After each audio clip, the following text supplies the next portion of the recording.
반갑습니다. 자, 오늘부터 이제 한 달 동안 기출 문제를 정리해 볼 겁니다. 자, 이제 페이지 308페이지부터 볼 건데요. 기출 문제를 보실 때 주의할 점. 첫째, 너무 옛날 문제 보지 마세요. 그러니까 이거는 한 6년 정도거든요. 그러니까 뭐 10년 막 이런 것들은 이미 출제 경향이 변해 있기 때문에 의미가 없다는 거. 그 다음에 두 번째 말씀드릴 것은 민법은 우리가 기출문제를 보다 보면은 나올 만한 부분이 정해져 있어요. 나올 만한 부분이. 그래서 우리가 나올 만한 부분이 정해져 있고 문제가 유사하게 출제된다는 걸 느끼게 되는데 이유는 간단합니다. 우리가 출제하시는 분한테 산업인력관리공단에서 뭔가를 자료를 주겠죠. 뭘 주겠습니까? 기출 문제겠죠. 그동안 우리 인력공단에서 이렇게 문제가 출제되었습니다. 해가지고 기출 문제를 드릴 거고 그 기출 문제를 근거해서 뭐 하는 거죠? 올해 시험 문제를 만들기 때문에 대부분이 뭐죠? 대부분이 아니라 100% 뭐합니까? 유사하다. 그러니까 창작이라는 것이 무에서 유를 창작하는 건 아니잖아요. 그죠? 그래서 우리가 보려고 하는 요 기출 문제를 참고해 가지고 올해 시험 문제가 만들어지기 때문에 올 시험 문제도 요 기출 문제집에 나와 있는 문제와 100% 뭐죠? 유사할 거라는 거죠. 근데 조심할 것은 똑같은 문제는 단 한 문제도 없다. 그잖아요. 그죠? 참고해라고 줬더니 그걸 베끼고 앉았어요. 그럼 뭐 이건 어디가 돈 받기 쪽팔리잖아요. 그죠? 그러니까 다시 말하면 유사하긴 하지만 100% 뭐죠? 똑같은 문제는 단 한 문제도 없다. 이런 얘기니까 따라서 우리가 문제를 보실 때 답을 외우는 거는 전혀 뭐가 없어요? 의미가 없다. 그래서 왜 문제가 이렇게 되는지에 대해서 정리를 하시면서 문제를 고시 보셔야 되는 거죠. 그래서 제가 지금 뭘 말씀드렸냐면 너무 옛날 문제 보지 마시고요. 최근 한 5, 6년 정도 보시면 되고 그 다음에 올해 시험 문제는 100% 유사하게 출제될 건데 다만 똑같은 문제는 단 한 문제도 없기 때문에 문제의 답을 외우는 게 아니라 문제 행간의 의미를 정확히 파악하셔야 된다 이거죠. 자, 308페이지입니다. 제가 문제집을 이렇게 만들었어요. 그 기출 문제 보기 전에 대표 사례 문제 가지고 종합적인 문제를 좀 보고 이걸 가지고 이제 기출 문제를 풀어보는 과정을 할 거고요. 1번 보시면 권리 변동에 관한 설명 중 틀린 것은 1번 건물을 신축, 시효취득, 동산의 선의취득은 원시취득에 해당한다. 맞아요. 뭐 건물을 신축하는 것은 원시취득이라는 건 충분히 알 수 있고 시효취득이나 선의취득은 전 권리자가 나에게 소유권을 넘겨주는 것이 아니라 민법 규정에 따라서 나에게 소유권이 처음으로 주어지는 것이기 때문에 원시취득으로 이해하고요. 2번 갑이 을소의 토지를 저당 잡은 경우 이는 설정적 승계에 해당한다. 맞죠? 우리가 저당권을 설정한다고 하죠. 3번 1순위 저당권이 소멸되어 2순위 저당권의 순위 승진했어요. 그러면 2순위 저당권이 1순위로 승진하는 경우는 똑같은 저당권이긴 한데 좀 더 힘이 센 저당권으로 바뀌기 때문에 이런 걸 우리가 뭐라 그러냐면 작용의 변경이라고 하죠. 작용의 변경이란 권리 자체는 그대로인데 권리자의 힘, 파워가 바뀌는 것을 우리가 작용의 변경이라고 하고요. 2순위 저당권이 1순위 저당권이 됐다면 똑같은 저당권이긴 한데 좀 더 힘이 센 저당권으로 바뀌었기 때문에 이런 걸 우리가 작용의 변경이라고 하고 따라서 이는 권리의 내용상 변경이다. X고요. 답은 3번이 되는 거죠. 4번 갑이 소유하는 가구 을에게 매각하여 그 소유권을 상실한 경우 그러면 갑의 입장에서만 소유권이 없어지는 것이니까 이런 걸 우리가 상대적 소멸이라고 하고요. 이는 권리의 상대적 소멸이다. 맞는 질문이죠. 5번 상속에 의하여 피상속인이 가지고 있던 권리가 상속인에게 승계된 경우 권리의 이전적 승계이다. 맞는 질문이고 이전적 승계 중에서도 포괄 승계가 되겠죠. 자, 2번입니다. 자, 반사회적 법률행위에 대해서는 시험 문제가 반드시 출제가 돼요. 반드시. 그래서 우리가 반사회적 법률행위 관련돼 가지고 문제를 풀기 위해서 기초가 있다면 기초적인 내용이 있다면 우리가 기억해야 될 것은 많지 않아요. 일단 첫 번째 기억해야 될 것은 뭐냐면 동기가 반사회적인 경우입니다. 자, 법률행위 자체가 반사회적이지 않고요. 동기가 반사회적인 경우는 일단은 뭐 한 거죠? 유효한 거예요. 다만 그 동기가 표시가 됐거나 아니면 상대방에게 알려진 경우 비로소 반사회적 법률행위로서 무효다. 꼭 기억해 두셔야 되고요. 그 다음에 두 번째는 인간 본성의 반응이죠. 인간이면 누구나 하는 것으로 평가된다면 서로 그것이 나쁜 짓이라 하더라도 반사회적이지 않다는 것이 우리 판례 입장이다. 꼭 기억해 두셔야 되는데 가장 대표적인 것이 뭐죠? 세금 회피죠. 세금을 회피하고 채무를 회피하고 또 비자금 범죄 자금을 은닉하는 거죠. 비자금을 만들고 범죄 자금을 만드는 것은 물론 반사회적이지만 이미 만들어 놓은 비자금 범죄 자금을 은닉하는 행위는 숨기는 행위는 인간이면 당연히 하는 행동이기 때문에 반사회적이지 않고요. 투기 행위도 반사회적이지 않아요? 이것도 일종의 뭐죠? 이익 추구 행위죠. 따라서 이런 것들은 반사회적이지 않다는 거 꼭 기억해 두셔야 되겠죠. 자, 2번입니다. 다음 갑을 간의 법률 행위 중 유효한 것일 수도 있는 경우에, 그러니까 문제가 유효냐 무효냐를 물어보는 것이 아니라 뭘 물어봐요? 유효한 것일 수도 있는 거예요. 일단 답이 몇 번이냐면 5번이거든요. 자, 왜 그러냐면 무효업자 갑의 밀수자금으로 쓸 용도로 을로부터 돈을 차용했어요. 이 사람이 뭘 했냐면 돈을 차용했거든요. 그러면 돈을 차용하는 것 자체는 반사회적이지 않죠? 그렇죠? 다만 돈을 차용하게 된 동기가 뭐예요? 밀수죠. 그럼 이거는 동기가 반사회적인 경우니까 그 동기가 표시가 돼야 또는 알려져야 비로소 뭐가 돼요? 무효가 되고요. 표시가 안 됐고 알려지지도 않았다면 무효가 아니라 뭐예요? 유효하기 때문에 답은 뭐죠? 5번인 거죠. 이런 거 조심해요. 그래서 실제로 우리가 동기가 반사회적인 거고 예를 들어 가지고 도박 자금을 쓰려고 돈을 차용했다. 그러면 그냥 반사회적으로 생각하시는데 돈을 차용하는 건 반사회적이지 않아요. 돈을 차용하게 된 동기가 뭐죠? 도박이잖아요. 이것도 어떻게 해요? 도박이라는 동기가 표시가 되거나 알려져야 비로소 뭐가 돼요? 무효가 된다는 거 조심하셔야 되고요. 답은 5번이죠. 나머지 것들은 다 반사회적이죠. 1번 유부남 가분과 유부녀 을이 불륜관계를 계속하기로 하고 이를 어기는 자가 손해배상 책임을 지기로 했다.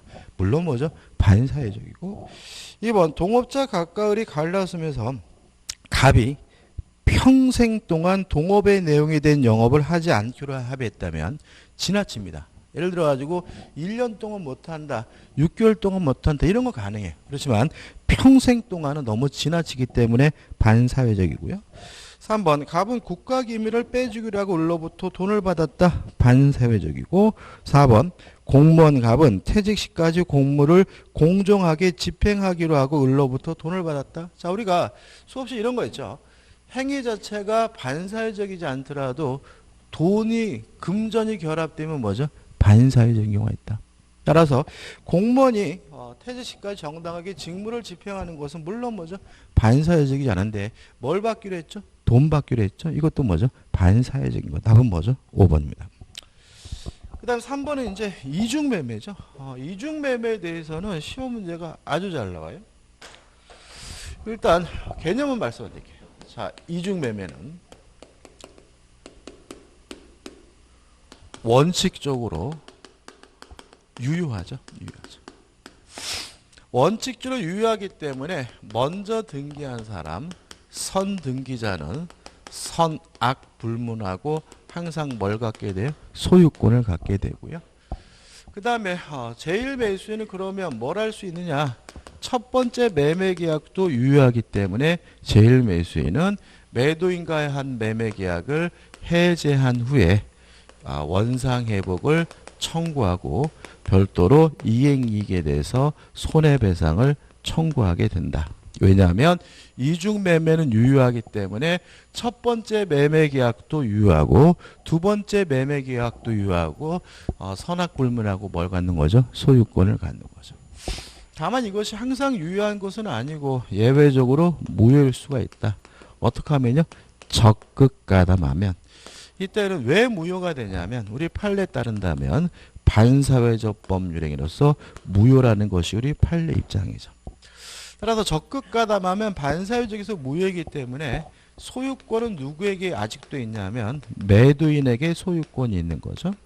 근데 여기서 좀 조심할 것은 매도인인 소유권자는 자신이 소유권자라는 이유로 매수인의 등기에 대해서 말소해달라고 청구할 수가 없다. 왜냐하면 등기 준 것은 뭐가 되냐면 불법 원인급여이기 때문에 그렇다는 거 주의하시기 바라고, 이에 반해서 제1매수인이죠. 첫 번째 산 사람은 제2매수인의 등기에 대해서 말소를 청구할 수가 있는데 항상 조심할 것은 직접 말소를 청구하는 것이 아니라 매도인을 어떻게 해요? 대위해서 매도인을 통해서 말소를 청구하게 된다는 거 주의하셔야 되고요. 그 다음에 세 번째로 요 이중매매가 무효인 이유는 반사회적에서 무효잖아요. 반사회적 무효는 뭐죠? 절대적 무효니까 제3자는 선이라 하더라도 뭐 받지 못하죠? 보호받지 못한다. 다시 말하면 제3자는 선이라 하더라도 보호받지 못한다. 선이라 하더라도 권리를 취득하지 못하고요. 그 다음 마지막으로 이중매매가 사회행위란 이유로 취소할 수 있느냐, 이 문제에 대해서 우리 판례는 취소할 수가 없다. 다시 말하면 이중매매는 채권자 취소권의 대상이 될 수 없다라고 판시하고 있다는 것까지 꼭 기억해 두시기 바랍니다. 이 정도만 정확히 기억하셔도 충분히 뭐 할 수 있냐면 문제를 풀 수가 있어요. 자, 3번 보시면 갑이 그의 부동산 을에게 매도하고 대금을 모두 받았으나 아직 등기를 해주지 않고 있는 동안에 병이 갑의 배임행위 어떻게 했습니까? 적극 가담하죠. 그러면 제2매수인이 뭐 했어요? 적극 가담했기 때문에 요 이중매매는 반사회적 법률행위로서 뭐예요? 무효임을 알 수가 있죠. 적극 가담하여 그 부동산을 다시 매수하였고 그에 기하여 소유권 이전 등기에 넘겨받았다. 판례 할 때 이 경우에 관한 설명으로 맞는 것은 1번 갑과 병 사이의 매매 계약은 유효하다. X. 반사회적 무효죠. 왜요? 적극 가담했으니까요. 2번 갑과 병 사이의 매매 계약은 강행복귀 반하의 무효이다. X입니다. 항상 조심할 것은 우리가 공부하다 보면 강행복귀 위반하고 반사회적인 것을 동일시하는 분이 계시거든요. 강행복귀 위반하고 반사회적인 건 다른 거죠. 별개 문제인 거예요. 그죠? 자, 우리가 목적의 유효권에서 첫째, 목적이 확정될 수 있고 목적이 가능하고 목적이 적법하고 목적이 사회적 타당성이 있어야 되잖아요. 이 사회적 타당성에서 뭘 논해요? 반사회적. 적법성에서 뭘 논해요? 강행복귀 위반이잖아요. 그러니까 강행복귀 위반하고 반사회적인 것은 뭐예요? 별개의 문제인 거예요. 그죠? 항상 조심하셔야 되고, 따라서 이것이 적극 가담했다는 이유로 무효인 것은 반사회적에서 무효인 것이지 강행복귀 위반에서 무효인 것은 아니에요. 예를 들어 여러분 생각해 보세요. 명의신탁은요 무효예요. 왜 무효인 거예요? 강행복귀 위반이어서 무효인 거죠. 동의하시나요? 자, 우리가 저번 주에 부동산 실권리자 명의등기에 관한 법률 했잖아요.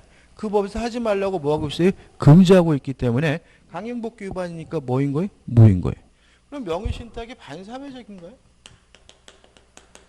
반사회적이진 않아요. 명의신탁 주로 왜 합니까? 세금 안 내려고 하고 돈 안 갚으려고 하고 범죄적인 비자금 뭐예요? 숨기려고 하는 거잖아요. 다 이런 것들은 다 뭐예요? 인간 본성의 발현인 거거든요. 따라서 명의신탁이 무효인 것은 강행복귀 위반이어서 무효인 것이지 명의신탁이 뭐인 건 아니에요? 반사회적인 건 아니죠. 다시 말하면 강행복귀와 반사회적인 것은 뭐죠? 전혀 별개의 문제고 따로 따지는 문제이기 때문에 항상 뭐 하셔야 돼요? 조심하셔야 돼요.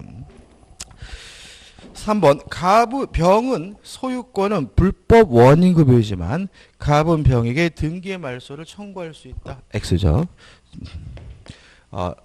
말소를 청구할 수가 없고요. 이유는 불법 원인급이기 때문이고. 4번 을은 병에 대하여 소유권 이전 등기의 말소를 청구할 수 있다. X죠. 왜냐하면 어떻게 해야 돼요? 매도인을 대회해서 통해서 해야 되니까 그냥 말소 청구한다는 지문은 뭐가 돼요? X가 되고 옳은 것은 뭐죠? 5번이죠. 을은 갑을 대의하여 병명의 소유권 이전 등기의 말소를 청구할 수 있다. 이게 뭐죠? 답이 되는 거죠. 자, 이제 기출문제 풀어보죠. 1번 준법률행인 것은 자, 준법률행위가 뭐예요? 의사표시가 없는 적법행위가 준법률행위고 준법률의 가장 대표적인 것이 뭐가 있죠? 의사의 통지, 각종 최고와 거절이죠. 따라 답은 뭐죠? 3번. 3번. 채무이행의 최고는 의사의 통지로서 뭐가 되죠? 준법률행위니까 답은 뭐죠? 3번이죠. 2번. 다음 중 서로 잘못 짝지어진 거 이렇게 문제 쉽게 도 됩니다. 1번. 저당권 설정은 말 그대로 설정적 승계지 뭐가 아니에요? 이전적 승계가 아니죠. 2번. 소유권의 포기는 승낙을 받지 않고 답은 그래서 1번이 답이고 그죠? 2번. 소유권의 포기는 승낙을 받지 않고 할 수 있으니까 단독행위고 누구한테 포기한다고 얘기할 필요가 없으니까 상대방 없는 단독행위물 2번은 뭐죠? 맞는 지문이죠. 3번. 청약자가 하는 승낙 연착의 통리, 승낙이 연착됐다는 사실을 알려주는 것이니까 이것은 객관적 사실을 알려준다. 관념의 통지고요. 4번. 무주물 선점도 원시취득이고요. 5번. 무권대리에서 추인 여부에 대한 확답의 최고도 뭐가 되는 거죠? 의사의 통지 준법률행위. 답은 뭐죠? 1번이네요. 3번. 법률행위의 효력이 발생하기 위한 요건이 아닌 것은이죠. 자, 우리가 유효요건, 효력발생요건, 성립요건 이렇게 나오는데 이 부분에서 시험 문제를 이렇게 가끔 나오면 어서 오십시오. 예, 문제를 풀기 위한 도구는 뭐냐면 성립요건 하면 뭐가 떠올려야 되냐면 요물계약이죠. 요물계약이 뭐예요? 계약이 성립하기 위해서 일정한 물건이 요구되는 계약이 뭐죠? 요물계약이에요. 요물계약이 뭐가 있어요? 계약금 계약, 보증금 계약, 대물변제, 현상광고. 그래서 우리가 성립요건 하면 다른 거 하나도 안 떠올려도 뭐가 떠올려야 되냐면 요물계약이란 말이 팍 떠올라야 돼요. 그 다음에 두 번째 효력발생요건, 유효요건 하면요. 뭐가 떠올라야 되냐면 유동적 무효라는 개념이 떠올라야 돼요. 자, 왜냐하면 유동적 무효라는 것은 지금은 무효지만 일정한 요건을 갖추면 유효로 뒤바뀔 가능성이 있는 이 무효가 뭐예요? 유동적 무효잖아요. 그러면 무효가 유효로 뒤바뀔 수 있다. 그 요건이 결국 뭐예요? 유효하기 위한 뭐가 되죠? 유효 요건이 되는 거죠. 그럼 유동적 무효가 뭐가 있어요? 토지거래 허가구역이죠. 토지거래 허가구역 내에서 거래를 하면 유동적 무효다. 따라서 토지거래 허가구역 내에서 허가를 받는 것은 뭐가 되는 거죠? 유효요건, 효력발생요건이 되는 거고요. 두 번째 무권대리행위도 뭐예요? 유동적 무효죠. 왜요? 본인의 입장에서 뭐예요? 무효지만 본인이 뭐하면요? 추인하게 되면 소급해서 뭐가 돼요? 유효가 되니까 이것도 뭐죠? 유동적 무효고 추인은 뭐죠? 유효요건이죠. 세 번째 정지조건이요. 정지조건이 뭐예요? 지금은 효과가 없지만 조건이 성취가 되면 비로소 효과가 생기는 것이 뭐예요? 정지조건이니까 정지조건부 법률행위도 유동적 무효고요. 정지조건부 법률행위 조건의 성취도 뭐가 되는 거죠? 유효요건인 거죠. 네 번째 시기. 자, 시기가 뭔가요? 기한이 도래함으로써 효과가 생기는 거잖아요. 그 말은 지금은 뭐가 없어요? 효과가 없지만 기한이 도래야 비로소 효과가 생기는 거니까 시기부 법률행위에서 기한의 도래도 뭐가 되는 거죠? 유효요건인 거죠. 그래서 앞으로 여러분들이 지금 문제 보시면 3번 법률행위의 효력이 발생하기 위한 요건이 아닌 것은 그러면 유효요건이 아닌 것은 하면 뭘 찾아야 돼요? 성립요건을 찾아야 돼요. 성립요건 해가지고 뭘 찾으면 돼요? 요물계약을 찾으면 되는데 요 문제는 그게 아니에요. 없단 말이죠. 그럼 여기서 뭘 찾아내셔야 되냐면 유동적 무효가 결국 뭐예요? 유효요건이니까 유동적 무효가 아닌 것을 찾아내시면 돼요. 뭘 찾아내시라고요? 유동적 무효가 아닌 거. 기억나시나요? 농지 취득 자격증명이에요. 농지 취득 자격증명은요. 유동적 무효가 아니에요. 무슨 말입니까? 농지를 취득했다는 이유로 자기 앞으로 등기를 하려면 뭐가 필요합니까? 농지 취득 자격증명이 필요해. 요 농지 취득자격 증명이 없으면 자기 앞으로 뭘 못해요? 등기를 못해. 그뿐이지 매매가 뭐인 건 아니에요. 무효인 건 아니에요. 이해되시나요? 다시 말하면 농지 취득자격 증명이 없더라도 그 매매 계약은 뭐예요? 유효하지만 다만 자기 앞으로 뭐만 못할 뿐이에요? 등기만 못할 뿐이에요. 따라서 농지 취득자격 증명은 뭐가 아니에요? 유동적 무효가 아니니까 결국 뭐도 아닌 거죠? 유효요건, 효력 발생 요건도 아니니까 결국 요 문제의 답은 몇 번이 되는 거죠? 3번이 되는 거죠. 나머지 것들은 다 뭐예요? 유동적 무효예요. 1번 대리행위에서 대리권의 존재, 2번 정지조건부 법률의 조건의 성취, 유동적 무효죠. 그 다음에 4번은 뭐 너무 쉽죠. 법률행위 내용의 적법성. 5번 유동적 무효네요. 토지거래 허가구역 내에서 토지거래 계약에 관한 관할 걸칭의 하가요. 그죠? 자, 요 3번 문제는 뭐가 문제냐면 무엇을 물어보는지를 모르는 게 문제예요. 다음 중 효력 발생 요건이 아닌 것은. 뭘 물어보지? 또 이런 것도 있어요. 다음 중 성질이 다른 것은. 이런 것도 물어봐요. 그죠? 그럼 결국 우리가 유효요건 하면 뭐가 찾아야 돼? 유효요건이 아닌 것을 찾으면 뭘 찾아요? 성립요건, 요물계약이나 그 다음에 농지취득자격 증명 둘 중에 하나를 뭐 하시면 돼요? 찾아내셔야 되고요. 답은 3번이 됩니다. 4번 법률행위 종류에 관한 연결이 틀린 것은 1번 채권행위. 채권행위가 뭐죠? 채권을 발생시키는 행위죠. 따라서 교환이나 매매나 임대차는 다 뭐죠? 채권행위고. 2번 상대방 없는 단독행위 X네요. 왜요? 상대방 있는 단독행위죠. 자, 채무불이행이 있으면 계약을 해지할 수 있는데 승낙을 받지 않고 일방적으로 하는 것이기 때문에 단독행위이긴 하지만 채무자에게 해지하겠다고 뭐는 해야 돼요? 얘기는 해야 되니까 상대방 있는 단독행위고 답은 뭐죠? 3번이죠.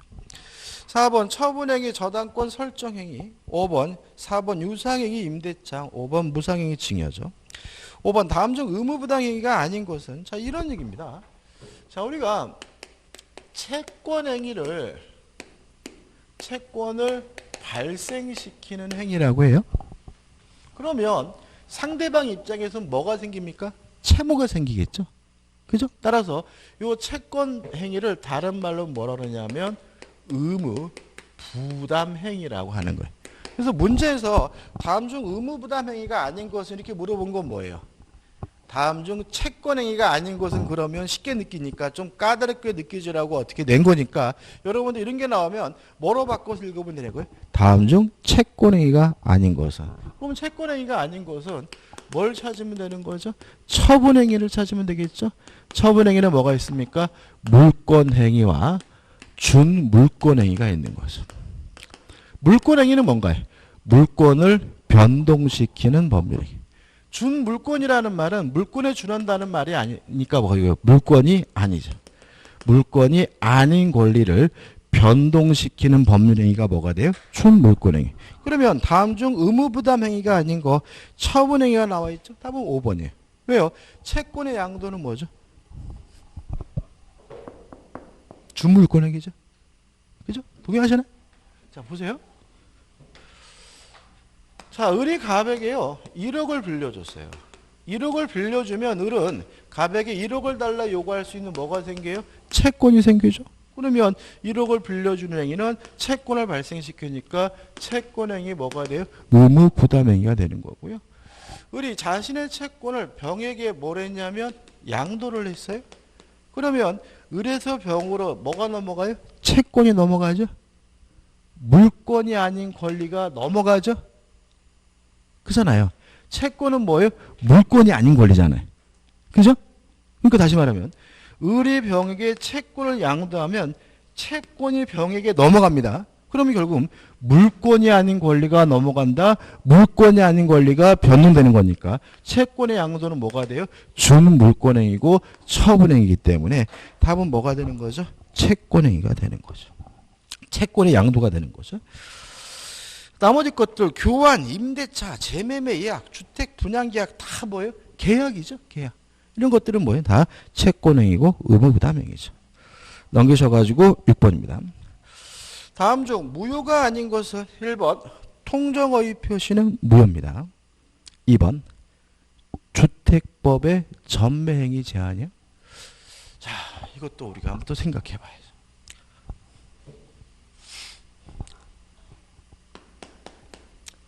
단속 규정이죠. 자, 강행법규 중에 단속 규정은 뭔가요? 위반하면 뭐는 받아요? 처벌은 받지만 그 행위 자체는 무효가 아니라 유효한 경우를 우리가 뭐죠? 단속 규정이라고 하죠. 실제로 우리가 단속 규정이 굉장히 많습니다. 많은데 우리는 수험적으로는 두 가지만 기억하시면 된다 그랬죠. 첫째, 부동산 등기 특별조치법의 중간 생략 등기 금정이죠. 중간 생략 등기 금지 규정은 단속 규정이다. 따라서 하다 걸리면 처벌은 받지만 중간 생략 등기 자체는 뭐죠? 유효한 거죠. 혹시 중간 생략 등기가 반사회적인 건 아닌가요? 중간 생략 등기는 왜 합니까? 세금 안 내려고 하죠. 그죠? 따라서 뭐는 아니에요? 반사회적인 건 아니에요. 근데 강행법규인데 강행법규 위반인데 그 강행법규가 효력 규정이 아니라 뭐이기 때문에 단속 규정이기 때문에 하다 걸리면 뭘 받아요? 처벌은 받지만 등기 자체는 뭐예요? 유효한 거죠.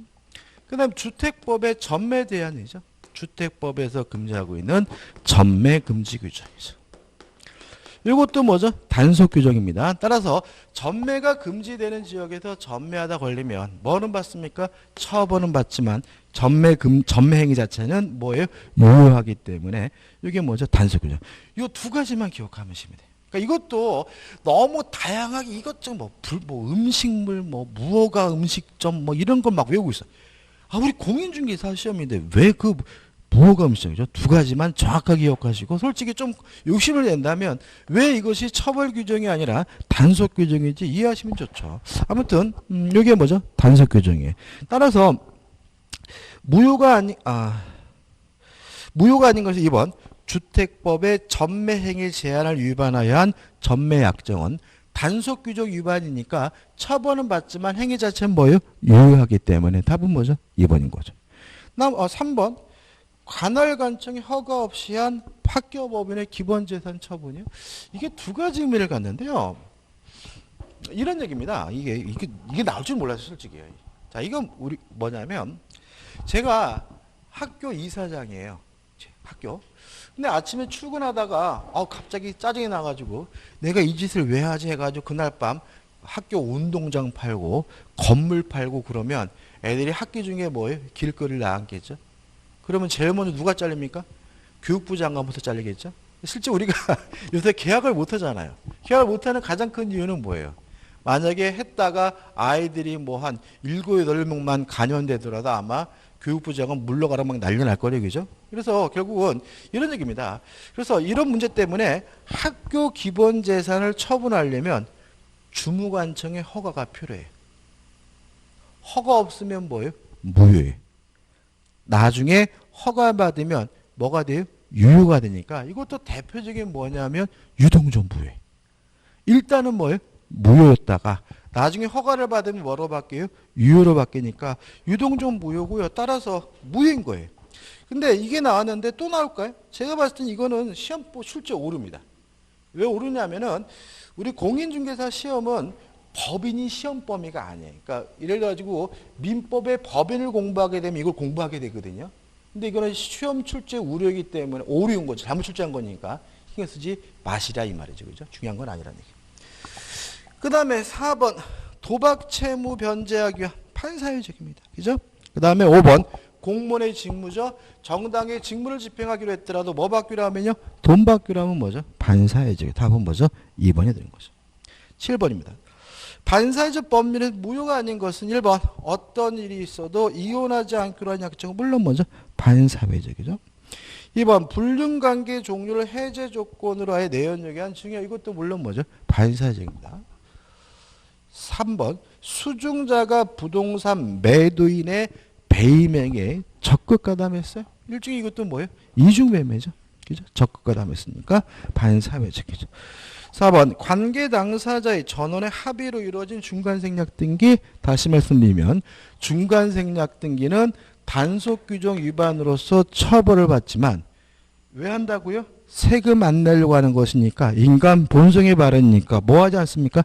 반사회적이지는 않아요. 따라서 반사회적 법률행위로서 무효가 아닌 것은 몇 번이 되는 거죠? 4번 중간 생략되게 되는 거죠. 5번 더 이상 읽어보진 않겠습니다. 5번.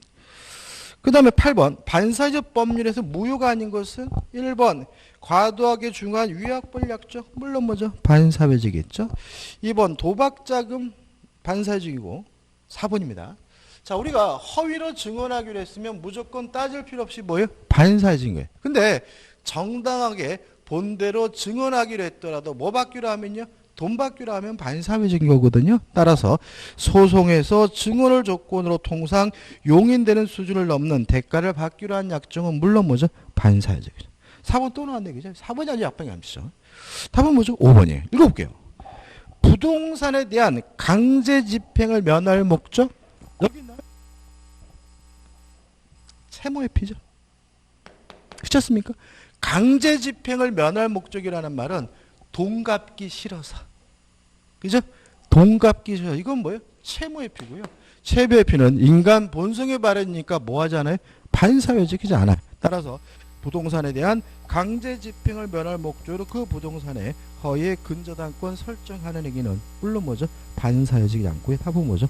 5번이 되는 거죠. 이해되시죠? 그죠? 그러니까 이것도 누님 말씀드리지만 막 이것저것 외우지 마세요. 그죠? 기본 줄기를 잡으셔야 돼요. 9번입니다.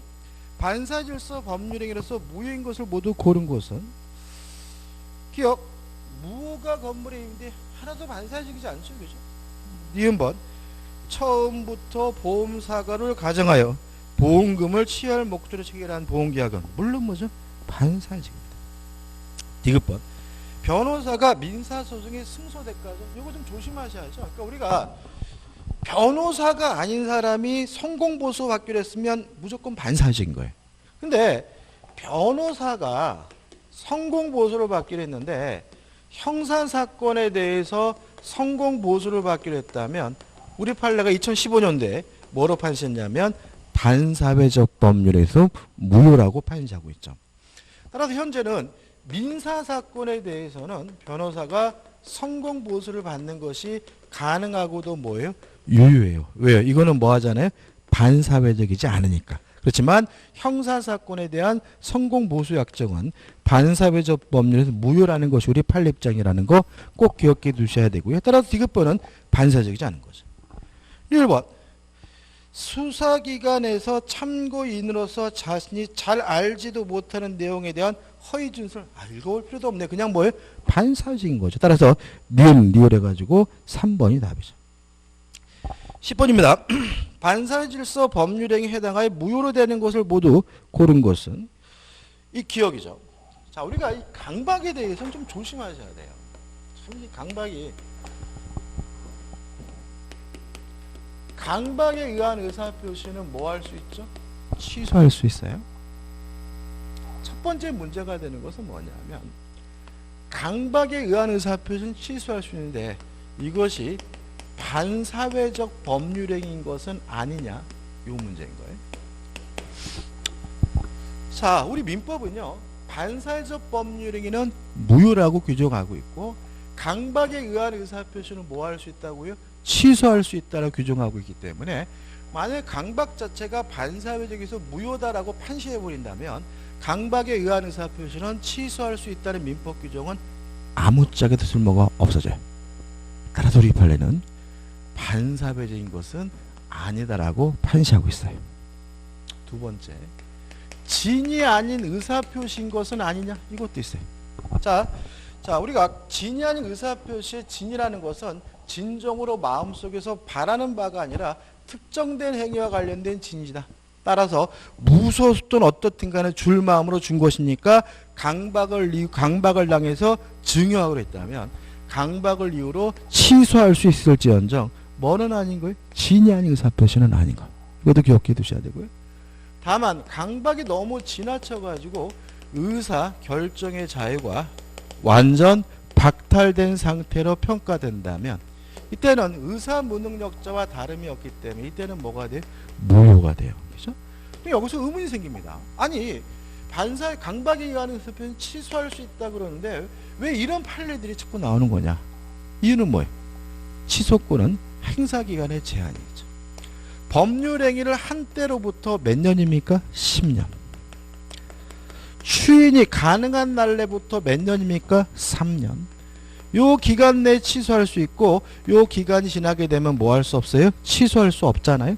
따라서 요 기간이 지나서 취소할 수 없게 된 사람이 소송을 제기하면서 반사회적에도 무효다라고 주장하는 소송을 제기하는 거 받아들이지 않는다.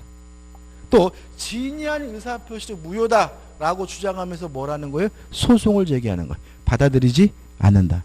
근데 뭐는 받아들였어요? 내가 완전히 의사결정의 자유가 완전 박탈된 상태였다라고 평가된다면 뭐라고요? 무효라는 말은 10년, 3년이 지났더라도 무효임을 뭐 할 수 있어요? 주장할 수 있다는 의미가 됨을 좀 주의하시기 바랍니다. 아주 시험에 잘 내게 되고 논점도 많으니까 요 네 가지 꼭 기억해 두셔야 돼요. 그죠? 하나, 둘, 셋, 네 가지 꼭 기억해 두셔야 되겠죠? 따라서 기억, 성립 과정에서 강박이라는 불법적 방법이 사용된 데 불과한 법률에게는 뭐 하지 않습니까? 반사회적이지 않아요. 따라서 답이 될 수 없고 답이 그죠? 니은 번. 강제 집행을 면할 목적 다시 말씀드릴까요? 뭐라고요? 채무회피, 인간 본성의 발현이다. 뭐 하지 않습니까? 반사적이지 않죠. 디귿번. 양도소득세를 회피할 목적 이게 뭐예요? 세금 회피죠. 그죠?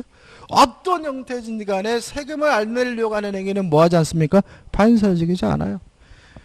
1번. 이미 매도된 부동산을 밈을 알면서도 매도인의 배임행위에 뭐 했다고요?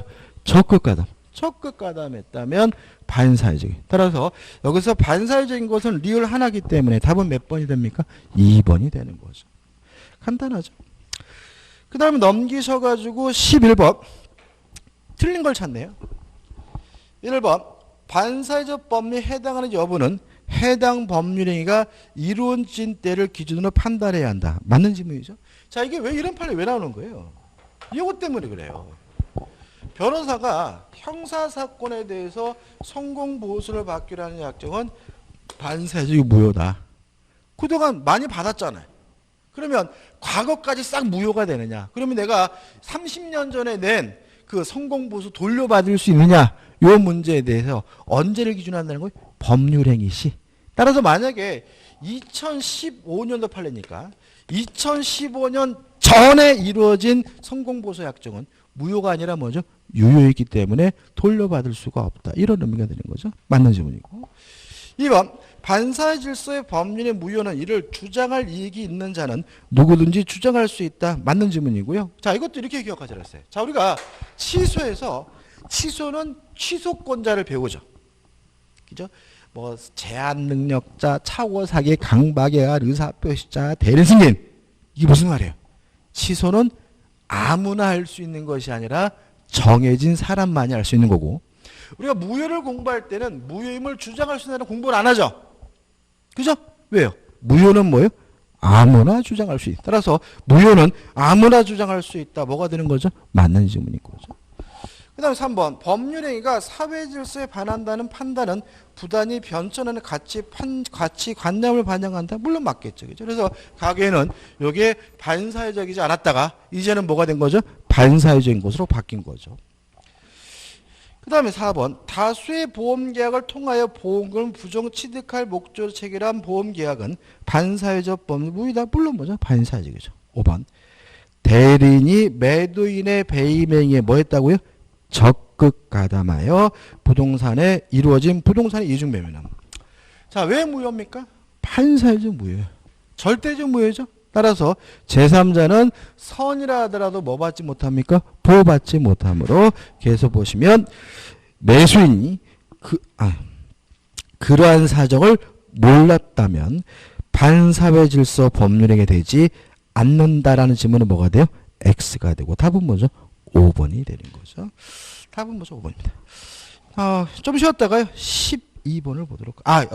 제가 지금 5번 다시 설명드릴게요. 다시요. 죄송합니다. 너무 잘못 설명드렸네. 쉬는 시간의 압박 때문에. 자, 우리가 5번 다시 보시면 대리인이죠. 그죠? 다시 말하면 이중매매가 누구를 통해서 이루어졌어요? 대리인. 그러면 적극 가담했는지 안 했는지도 누구만 가져 따릅니까? 대리만 가져 따져. 본인이 알았는지 몰랐는지 뭐 하지 않아요? 고려하지 않아요. 다시 읽어볼게요. 5번. 대리인이 매도인의 배임행위에 적극 가담했다면 본인이 알도 모르도 상관없이 반사회적 법률의 무효이기 때문에 부동산의 이중매매는 본인이 매수인이 그러한 사정을 몰랐다면 반사회 질서의 법률행위가 되지 않는다. X가 되고요. 답은 뭐죠? 5번이 되는 거죠. 좀 쉬었다가요. 12번부터 보도록 하겠습니다.